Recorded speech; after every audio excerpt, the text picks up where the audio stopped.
जहाँ तक ख़त्म नबूवत के केस का ताल्लुक है, उस पर हमारा मौक़िफ़ बहुत वाज़ेह है कि उस केस में उसको पूरी तरीके से ख़त्म नबूवत के मामले को प्रॉपर 100% अटेंड नहीं किया गया, बल्कि उसमें एक ऐसी चीज़ सपम छोड़ दिया गया जो उसकी पूरी रूह के ख़िलाफ़ है।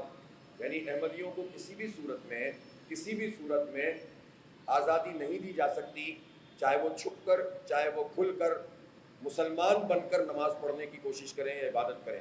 वो अपने आप को अक़लियत डिक्लेयर करें तो बहैसियत अक़लियत के तो उनको ये जो है वो अपनी इबादत गाह और उस पर प्रैक्टिस करने पर पाकिस्तान का आइन कुछ नहीं कहता और इस्लाम भी कुछ नहीं कहता। लेकिन जब वो अपने आप को पेटेंट इस्लाम के तौर पर करते हैं तो वो आइन से मुतसादिम अमल है। तो सुप्रीम कोर्ट के किसी भी आदमी को, चीफ जस्टिस को भी यह हक़ हासिल नहीं है कि वो मावराए आइन कोई फ़ैसला दें। इसलिए ये बात तो दुरुस्त है।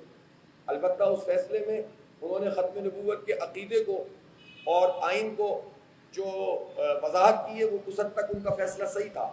लेकिन यहाँ अगर उन्होंने ऐसा लगाया कि एक ख़राबी पैदा कर दी है जिसको उन्हें दूर करना चाहिए। अलबत्ता हम ये समझते हैं कि पाकिस्तान एक आइन और कानून के मुताबिक चलने वाला मुल्क है, इसमें कत्ल के फतवे लगाना इसकी हम हिमायत नहीं कर सकते, किसी भी सूरत में नहीं कर सकते।